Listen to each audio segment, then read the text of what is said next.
Lucas Nation fans, welcome back. Hello, Lucas Nation fans. Welcome on back to the hit show, of course, the Lucas Chat podcast here today. We're streaming via Spreaker.com. Of course, we're streaming not only on Spreaker, but on iTunes, iHeartRadio, YouTube, Facebook, and Spotify as well. Welcome on back for the Lucas Chat podcast, y'all. If you guys haven't seen it yet, it was trying to load up my latest podcast, of course, Lucas Chat podcast. I choose not to be ignorant. So please go check that out. If unless you're not feeling the podcast, maybe you're feeling the radio show, K.L.P. in the evening. We talked about Highwayman, Nintendo, Joy-Cons, and more stuff on those shows here today. So welcome back to the Lucas Chat podcast. We're live here at Swanky Studios, and I will be your host, Kennedy Lucas here. Happy app release day. If you guys don't know about it yet, it's all over Twitter. It's all over my Instagram. The official redesign of the K.L.P. Entertainment app is here. It is so here. You can go check it out right now on either my profile on Instagram, Swanky Studios, K.L.P. Photography, Sports Motion Network. You guys can go to that. You guys can go to those profiles on Instagram, click that link, and it's going to link you up to the app of K.L.P. Entertainment, and then you just save it to your desktop, and that way you can set up a notification so you don't miss any updates from the app or any uploads from the app. So we're streaming also on our media platforms, but also on our app as well. So I just want to thank you guys, especially for sticking with us. I know redesigning the app took a while. It took later than I expected. I remember when we first developed the server for the app, that took a while. It took a very, very long time to do. And then we did version 1 way back when, and now we're doing version 2. We're redesigning it up, making it more simpler for you guys to access it and navigate through the app. So it's just a way to make it different, make it very unique, and make it very, very, very different here as well. So we're here in the studio. We just wrapped up a music recording session, of course. Dark Side is a new album from Swanky Aura that's coming out from here at K.L.P. Entertainment, and we are booming in that industry as well. Dark Side will be one of a really good EP. There's a couple of original songs that I've built and made, and then I remade a song that you guys, I'm going to share on social media. I think that song's going to be a bonus for the EP, and that might be an early release because I'm just so proud of that song. It has a lot to do with the term of Africa. So, and that's all I'm going to give you guys is kind of in hints of African, Nigerian type of music. So that's all I can say about that song. You guys will see it, and I might have it released out on my Instagram story. I don't know. I might do that. So we're here to talk about a lot of good things here in terms of movies here for Lucas Chat Podcast. And I do say a lot. It is a lot. Speaking of Africa, of course, we're here to talk about the hit movie, The Lion King, y'all. The Lion King. Yes, so The Lion King, my God. So, Jon Favreau, he did an amazing job. A lot of people have their mixed feelings about The Lion King. I honestly thought that movie was fantastic. The remake, of course. Ain't nothing beating like the animation, for us kids, 90s kids, maybe 2000s maybe, but more so the 90s kids. We all seen the animation. I went with a friend. He told me that he never saw the animation, so I couldn't believe it when he told me that. He just have never seen the original animation, and we went and saw the live version of it.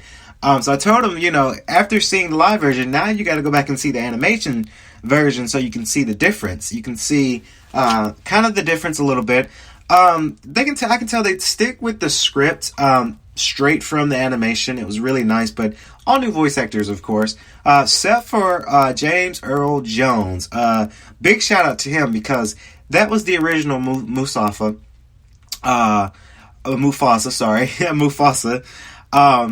That was the original. He was the original voice actor for the animation version, so they pulled him back for this live action version. So it's amazing to see. I can tell they pre-recorded his voice again for just to take different takes, just to see what it's going to sound like. Again, that movie, the live action movie, of course, Jon Favreau, he directed. You got James Earl Jones, you got Donald Glover, aka Childish Gambino, and you got Beyonce, you got Seth Rogen. You got the guy from Key and Peele, Michael K. Keegan. That's his name. I always butcher his name. And then you got so many other people that's also in the movie. You got Chitwell Ejiofor. You got Lupita Nyong'o that's also in the movie. All these good actors and actresses. This movie tells a lot. Not being that it's, The Lion King, but honestly, it has a little bit, and I'm not going to throw the race card out there for most people out there, because I'm not. But let's just come out and say, majority of the cast are predominantly black, so it have that black empowerment, which is amazing. It's really amazing to see that. You got Beyonce, Chitwell Ejiofor, Childish Gambino, aka Donald Glover. You've got James Earl Jones. You've got all these really, really good empowerment African Americans that's playing in this movie. So you can tell that the growth is real in that industry. The movie starts off just as you thought it would.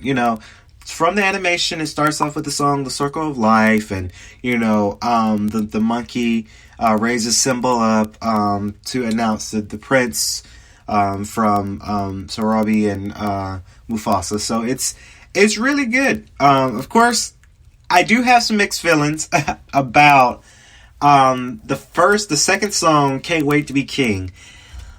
I don't know how I feel about that. I think they could have made it a little bit more like the animation, because it was a lot of crazy crap going on. But I think for what they had, for what they got going on, it works. It's different. I would say it's really different. The childish actors and actresses, they did really well. They can sing really well. They probably can sing better than me. So, and you guys know I'm out here making music and stuff, so they sing better than me. So I'm not saying that I'm better than them, but I don't know. I have a different outlook on that one. Of course, the story starts off, of course, Mufasa dies, just like the animation. Scar, the brother, kills Mufasa in a herd at the gorge. And, you guys can really relate back to the animation, because we all seen The Lion King. You guys know what the movie's about. Another friend of mine who saw the movie thought that Donald Glover's voicing wasn't that great, is what my friend said. He said that he had like a stoner kind of vibe to him, because we all know about Childish Gambino with it rapping, and he's playing, and he plays Ern in the show Atlanta, so he just kind of, I guess he kept picturing the little stoner, the little, Donald Glover, This Is America, that song, that was a wild song he did, but it worked. I honestly didn't think so. I think it worked for him with his voicing. I think it really worked. Seeing the movie myself, it works. Another friend of mine that was there said that he thought Beyonce was a bit seductive with her voice. Because, we all know about Beyonce. Beyonce is the queen, right? Beyonce has this voice. It's just very seductive, very kind of sexy-like. So my friend thought it was kind of hard for her to play Nyla, grown-up Nyla, because of that voice. Honestly, I think she did a real good job in that movie too.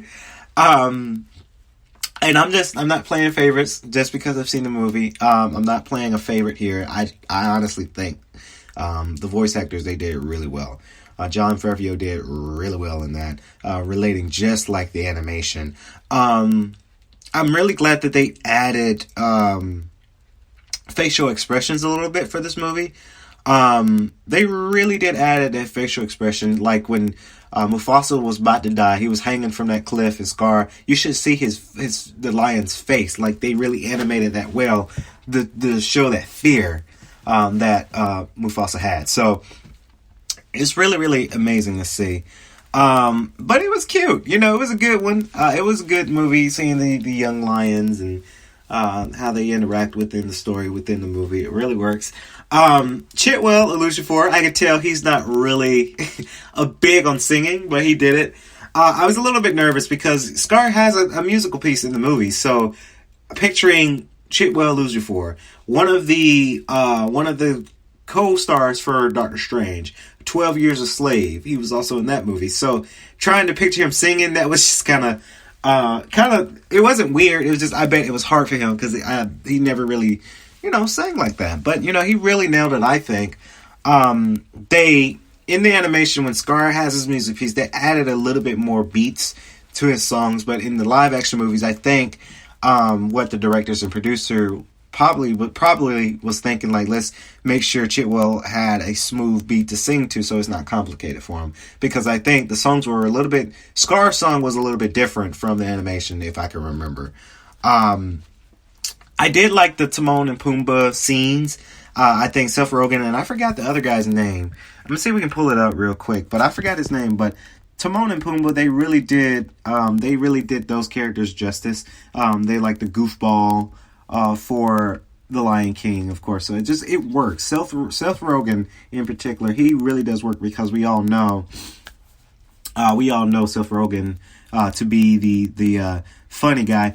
Billy Eichner, that's the guy's name. I think he played in I don't know, maybe Modern Family. I'm not too sure. I can't really remember. But Billy Eichner and Seth Rogen, they did a really, really good job playing those two parts. Of course, Zazu, played by John Oliver. We all know about John Oliver. This guy's funny. Keegan-Michael Key, I pronounces his name really, really wrong. And Alfred Woodard. I can't believe I forgot about Alfred Woodard. She played really good for sure. And John Connie to play Rafiki, the monkey. John Connie he was really good, because in the animation, the Rafiki, I can't pronounce the character's name right. He's African. So John Connie played Black Panther's father, King T'Challa. So it really works. I think it really works for what it for the movie. J.D. McCary played young Simba. He did really good. Sang really well too. Again, all out good movie, y'all. That's all I can say about it. Sadly enough, the IMDb, the International Movie Database, rated this movie a 7.2 out of 10. So it's kind of a C. It's kind of. I was hoping this movie would get higher, but I mean, I honestly think for what it is and what they're trying to accomplish, I honestly thought they did a really good job. Even though Rotten Tomatoes gave it a 53%, I honestly think this movie might have deserved maybe a high C or maybe a low B for what they're trying to accomplish and what they can do with this movie. So they still make some money out of this movie, and they budget $260 million for this movie. We don't have their analytics for the amount they made yet, because the movie's still kind of out, so we don't know how much they make. I'll probably tweet about it later on. But this is a movie that I recommend you guys go see. Just if you want to relate back to your animated version of The Lion King. Jon Favreau, man, you did a really, really good job directing this movie and putting this movie together. And same thing with him. He also did the Jungle Book remake movie, and I thought that movie was good too. So good job on everyone's part.